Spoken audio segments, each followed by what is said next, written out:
Bonjour tout le monde, aujourd'hui on se retrouve pour un book haul spécial anniversaire puisque fin novembre c'est mon anniversaire et donc forcément j'ai reçu énormément de bouquins. Je vais vous montrer tout ce qu'on m'a offert, sachant que il manque un élément. On va commencer sans plus tarder parce que j'ai énormément de bouquins à vous présenter. J'espère que ma voix ça va, mais je recommence en fait à tomber malade.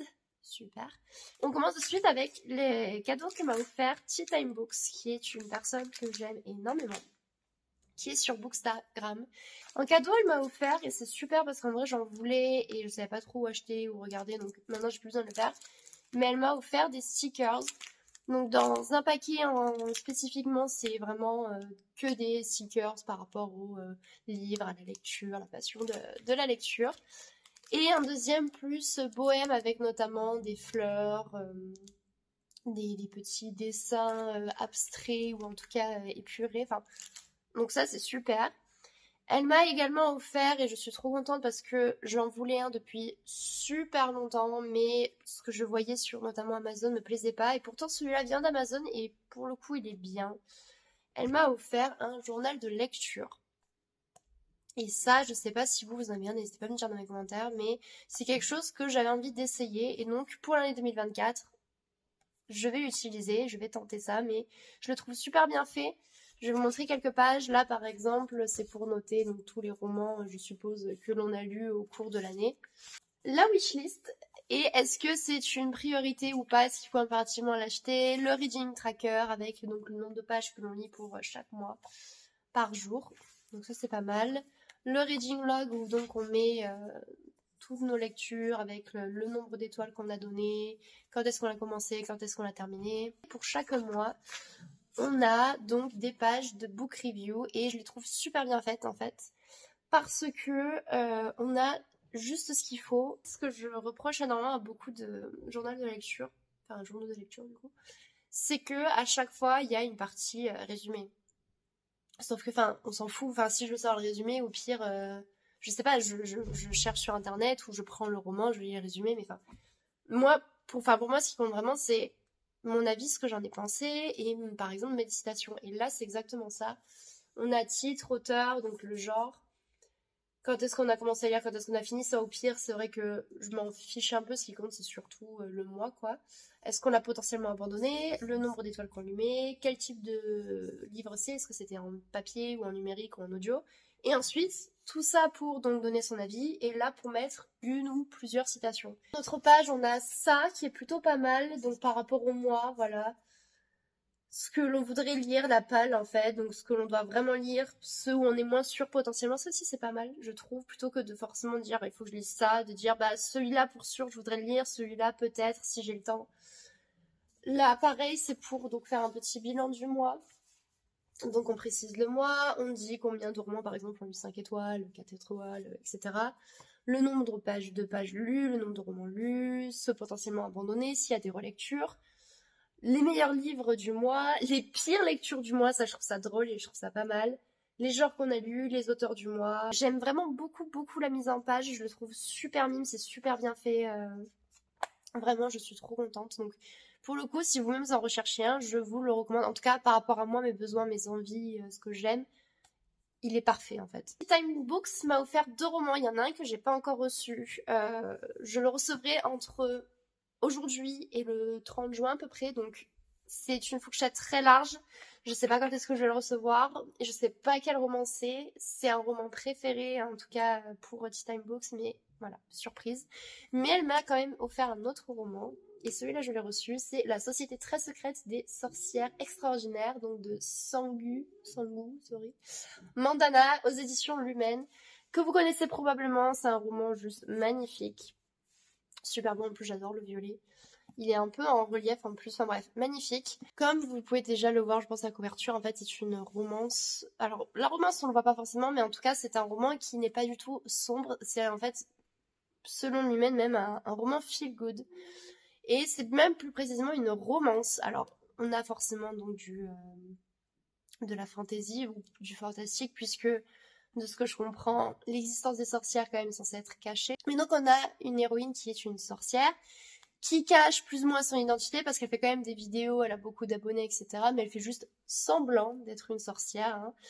Et un jour, on va lui proposer en fait de devenir la professeure particulière de 3 jeunes sorcières, et donc elle va accepter.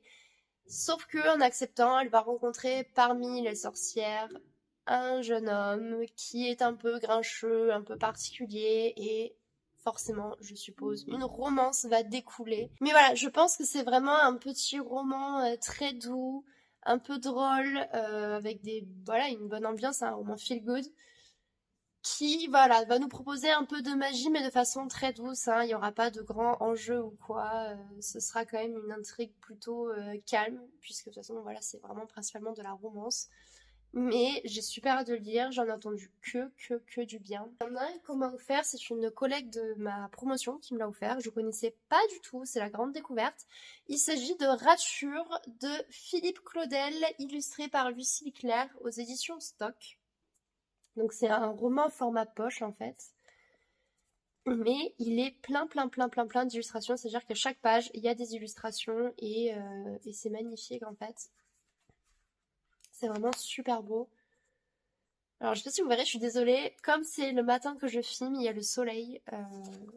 Pour une fois qu'il est là en plus. Et donc il y a des reflets. Ça se passe, comme vous l'aurez compris, donc dans la mer. Et c'est une histoire de père et de fils, si j'ai bien compris. Enfin, je vais vous lire le résumé. Je vous avoue que comme je ne connaissais pas du tout l'histoire, ça va être la grande découverte pour moi. Le Rature est toujours le premier bateau à quitter le port et le dernier à y rentrer. Celui qui en est le patron est maladroit avec les mots, mais il sait que sur son filayeur, il est à son exacte place, opérant les gestes millénaires, retirant du ventre immense de la mer de quoi nourrir les hommes, sous les nuages gris, les soleils et les étoiles. Le jour où il a emmené son fils pour la première fois, il s'en souvient comme dans un rêve. Son fils, grand désormais, et qui aurait dû être marin-pêcheur comme lui, et comme son père avant lui. Et pourtant le fils est parti un jour, avec la rage et la colère. Cela fait combien de temps déjà?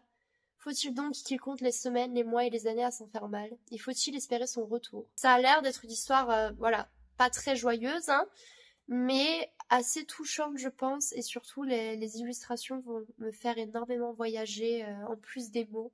Si jamais vous connaissez, n'hésitez pas dans les commentaires à me dire si vous avez lu ou pas et ce que vous en avez pensé. Je me mets en bas parce que là, le soleil, en fait, tape en plein dans ma tête, donc pour que ce ne soit pas dérangeant pour moi et pour vous à voir, je me suis mise par terre. J'ai reçu de la part de mes parents une saga, une intégrale, qui date de mon enfance en fait, mais moi je l'avais lu en français parce que c'est à la base anglophone. C'est une saga qui n'est plus éditée. C'était à la base aux éditions Bayard, si je ne dis pas de bêtises, Bayard Jeunesse. Mais il n'édite plus du tout cette saga-là, malheureusement. Et quand j'ai vu en fait que cette saga-là, donc l'intégrale en VO, était disponible et qu'elle coûtait vraiment pas du tout cher, je me suis dit, bah tant qu'à faire, autant la demander. Parce que la nostalgie. La saga en question, c'est l'abominable Monsieur Schnock en français, mais en anglais, c'est Mr. Gum. Donc là, par exemple, c'est le tome 1 qui s'appelle You're a Bad Man, Mr. Gun. Et donc, c'est écrit par Angie Stanton, je sais pas comment on prononce. Et donc, il y a 7 tomes, si je ne dis pas de bêtises. Non, plus, mon dieu, j'ai n'importe quoi. Il y en a 8, et il y en a un, c'est à première vue un roman hors série, on va dire. Donc en tout, il y a quand même 9 romans. Donc je vous montre tous les tomes très très rapidement, parce que... Donc ça, c'est le 1. Ça, c'est le 2, And the Biscuit Billionaire. C'est très très très perché, c'est très très drôle en fait. On a Monsieur Schnock qui est un vieux, donc ce vieux tout dégueulasse, tout moche, qui est très grincheux, très aigri, qui déteste tout le monde, notamment les enfants. Mais bon, il va lui arriver des choses, des enfants, notamment Polly, je pense à Polly, l'un des personnages, va se retrouver sur son chemin. Et il va se passer plein de choses, parfois complètement loufoques, mais c'est extrêmement drôle en fait. C'était vraiment ça. Là, c'est son pote. Je crois qu'il s'appelle Billy. Peut-être que je dis n'importe quoi.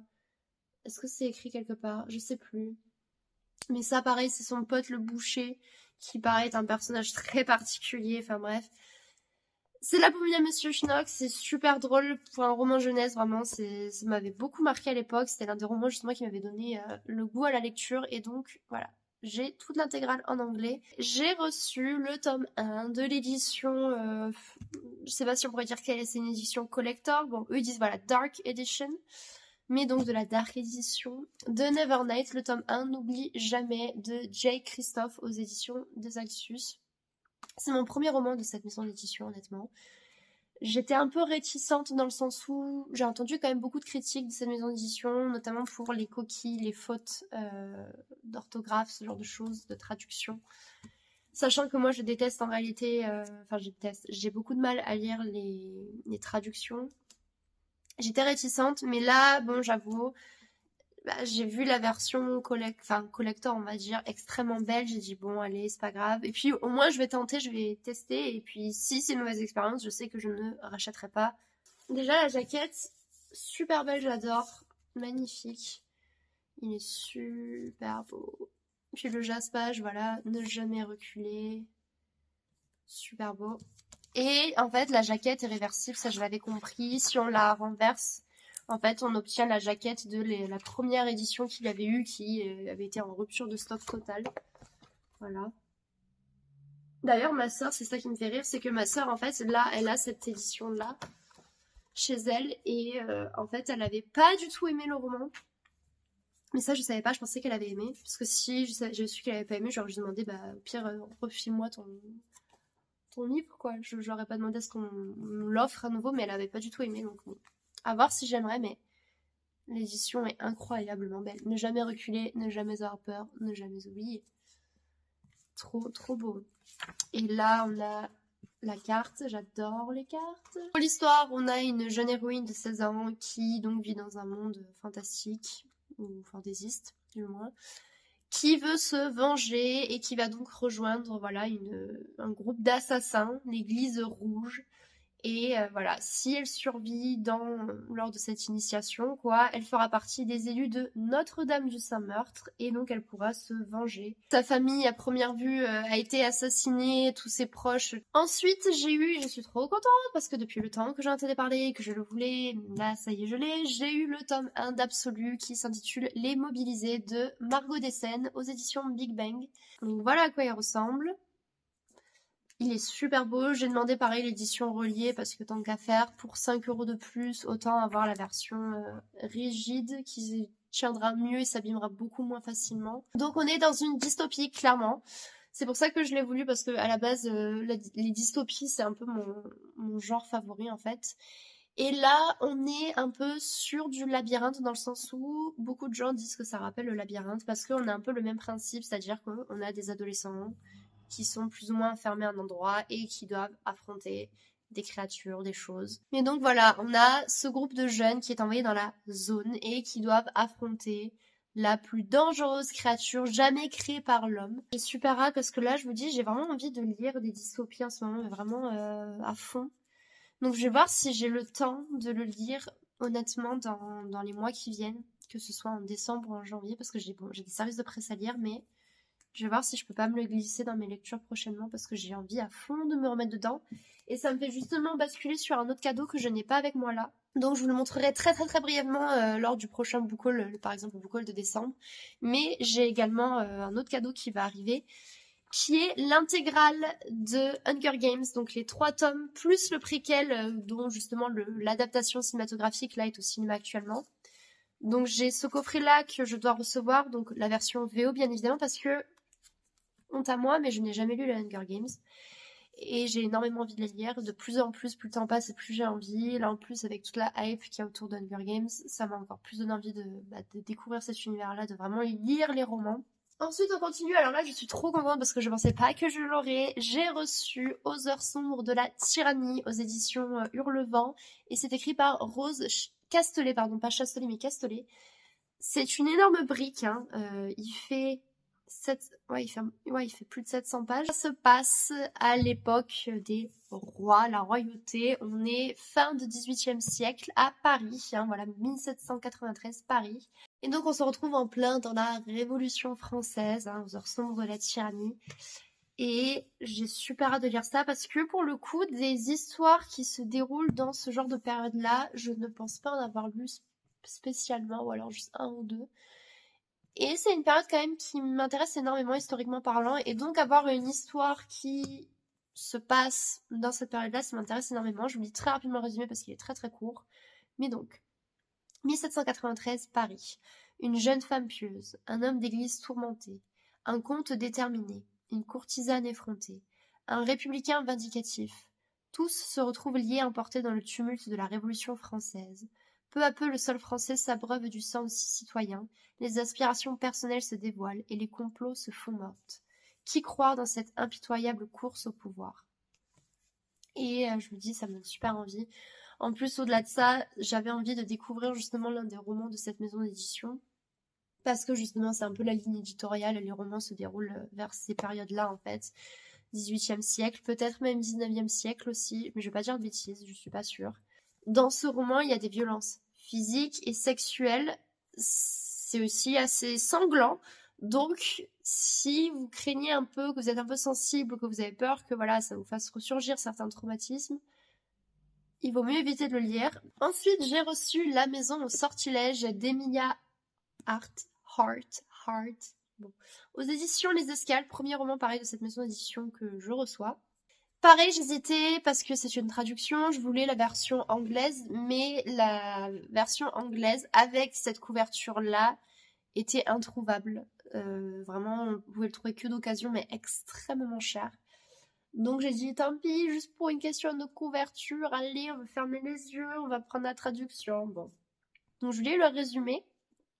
2019, Kate fuit Londres pour se réfugier dans une maison délabrée dont elle a hérité. Avec son lierre dégringolant et son jardin envahi par les mauvaises herbes, ce havre de paix la protège de son compagnon violent. Kate sent toutefois qu'un secret s'y tapit. 1942, alors que la Seconde Guerre mondiale fait rage, Violette est cloîtrée dans le grand domaine familial, étouffée par les conventions sociales. Elle vit avec le souvenir de sa mère dont il ne lui reste qu'un mystérieux médaillon et une inscription étrange sur le mur de sa chambre. 1619. Alta connaît les secrets des plantes, savoir ancestral transmis de mère en fille. Nombreux sont les villageois à venir lui demander de l'aide. Pourtant, quand un fermier meurt, piétiné par son troupeau, tous la pointent du doigt et l'accusent de sorcellerie. Et donc j'aime beaucoup parce qu'en fait, ça, autant je me trompe sur toute la ligne, mais j'ai l'impression que à travers donc 3 époques différentes, ça nous montre des choses que les femmes ont subies ou subissent. Et ça leur rend d'une certaine façon hommage et surtout ça les défend et ça leur donne une voix. C'est le sentiment que j'ai des chroniques que j'ai lues, de ce que je lis du résumé. En tout cas, ça me branche énormément entre l'histoire de sorcellerie, la Seconde Guerre mondiale, qui est une période pareille qui me fascine par rapport à tout ce qui s'est passé, que je trouve juste fou. Je me dis comment on a pu, je sais pas, vivre tout ça en fait, comment ça a pu arriver. Et là, voilà, une version donc, de nos jours, 2019, où là, malheureusement, on est en plein dans un thème franchement d'actualité quand on voit toutes les attaques qu'il y a contre les femmes et donc violence conjugale.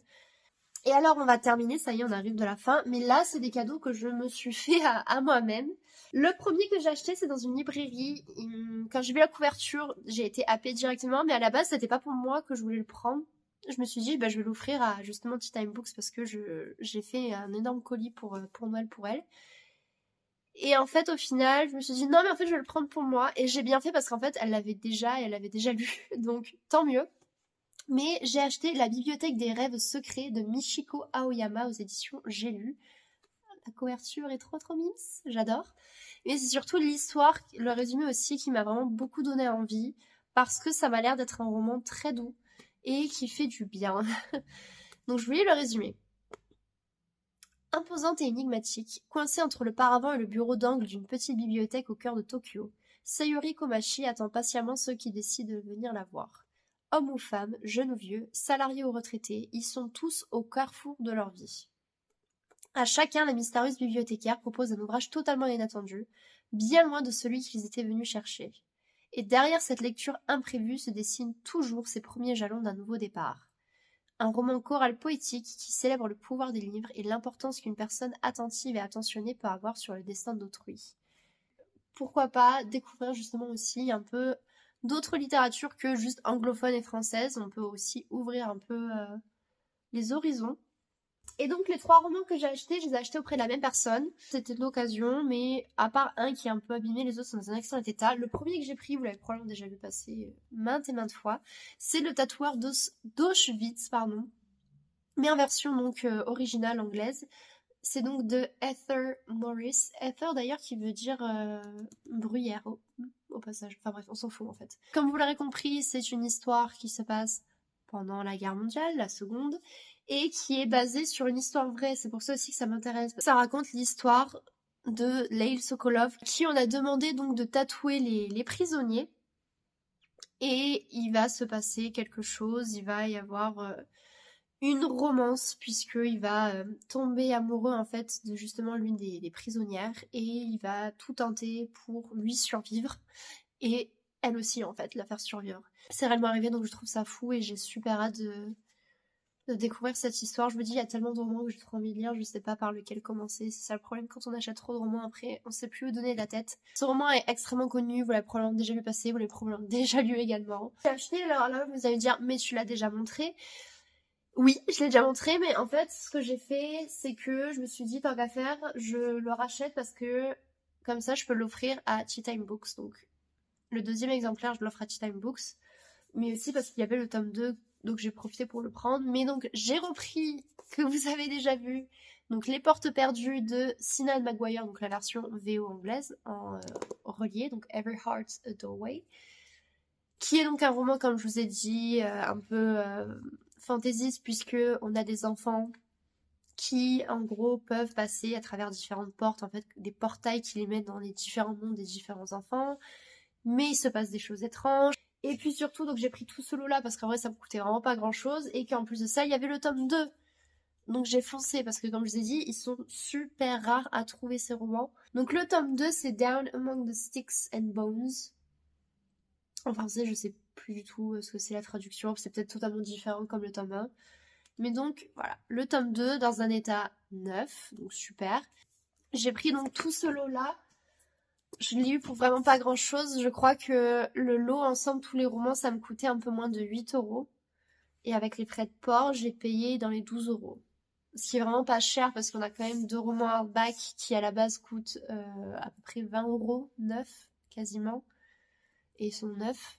C'est donc tout, c'est fini, ça y est. J'espère que la vidéo sera pas trop longue. Je vais essayer de couper un maximum pour que ce soit le plus court possible. Mais c'était donc tous les romans que j'ai eu pour mon anniversaire. En vrai, il y en a un paquet. N'hésitez pas dans les commentaires à réagir et à me dire donc si certains de ces romans-là, vous les avez lus ou pas, si vous avez aimé ou pas, si certains sont dans votre wishlist ou votre pile, ou si vous en avez découvert. Sait-on jamais, peut-être que je vous ai fait découvrir de nouveaux romans.